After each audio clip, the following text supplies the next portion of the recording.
Hello everyone and welcome to Games, Comics and Crafts. In this video, I'll be looking at Conan the Barbarian, Battle for the Blackstone, Issue 1. Okay, so this is Conan, Battle for the Blackstone. Now, technically, this is the second issue of the crossover, although it's the first comic book size one. The other one was the Savage Sword size one, which had kind of like effectively the kind of preludes to his story. Um, Black and white cover, lovely. Um, Logoless as well, very, very good.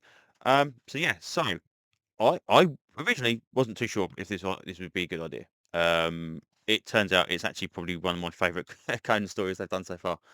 Um, there's one thing in it I hope they don't do, which when we get to it, I'll explain that. But let's crack on and see what the rest of it is. So, first of all, starting in 1936, we have these two guys, which are, I can never remember their names because I'm terrible with names. Uh, Kirwan and Conrad, which we saw in the Savage Sword book. Um, they're going to this meeting where of antiquities and all this kind of stuff as well. They've got a Black Rock there and other stuff going on, and this is where it kind of gets into kind of the H.P. Lovecrafty style stuff. This is the Wanderers Club. I love this kind of gubbins, so that's cool. They meet this guy, and this guy is Swift or El Borak, who again we saw in the kind of thing, and they basically say, right, okay, why are you here? And they show him this uh, symbol, and he is not happy. Then we cut to Conan. Conan's having a bit of a problem. Since Conan has seen the symbol that we saw in Savage Sword, and he had that kind of vision of the Beast Man early years of Hyperborea, he is now obsessed with it. He sees it in his dreams. He wakes up. He can't sleep. It kind of guides his movements and stuff like this. And then we cut to 1936. Now this is the one which is hopefully they don't do. So this is James Addison. Now this guy is apparently a writer, and he also sees a symbol in his dreams. Now I'm hoping that this is kind of almost like a stand-in for Lovecraft or for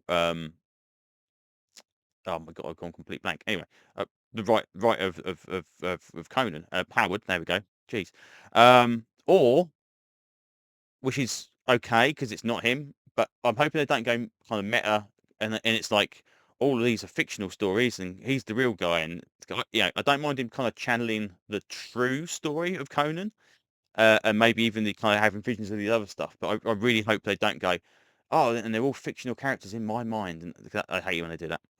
Um, so he also sees the sign. Then we cut to Dark Agnes. She's also seen the sign now, and she is kind of like getting visions of it. And then Solomon Kane's also seen the sign of it, and apparently he's got this staff which seeks out evil, and it kind of guides him off, and off he trots.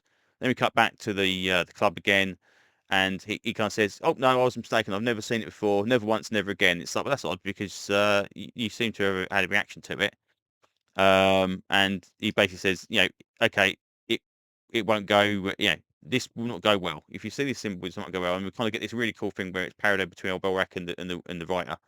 And as he's kind of writing, the symbol kind of flares up. The black rock starts to vibrate. We're not ready. I'm not ready. He knows more about it than anyone else seems to know about it. And then uh, something bad happens. Black rock activates. The writer guy is kind of transformed. Borak is kind of done. Everyone else in the club is kind of reeling from this kind of sound that's going through the air. And Conan is still following the symbol. Eventually finds the Blackstone, which is access to the kind of the same area he was below ground last time.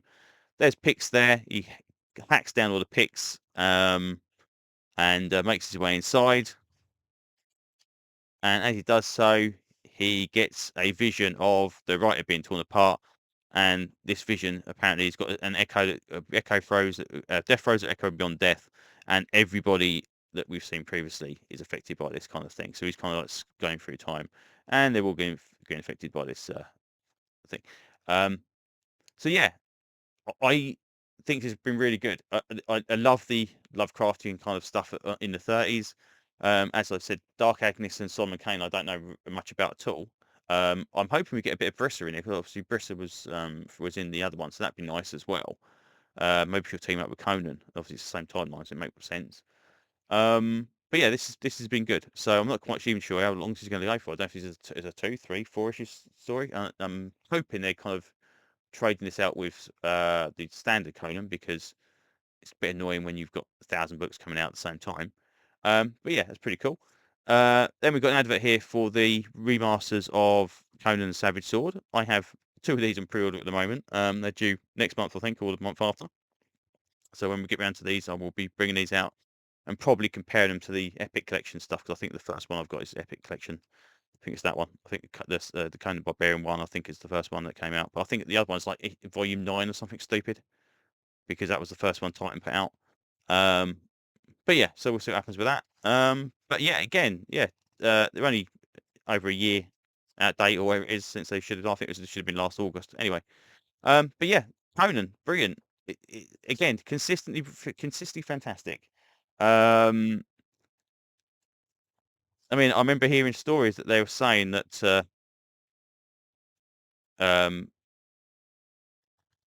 they were worried about the kind of the sales in the Marvel book, and Jim Zub, I believe, is still writing this. We can't see it now. But yeah, so and they were concerned about the sales, and he kind of like put in his name to say, well, I'll continue it if you're interested in letting me do it for Titan. And he thought, well, there's no way I'm going to get it.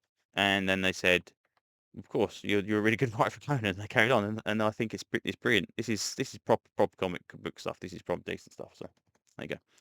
Anyway, so that's about it. I'll say about this one. I will be back for more Conan very, very soon, I'm sure. So and hopefully with some more videos next week. So I will see you on another one very, very soon. Thanks very much. Bye bye.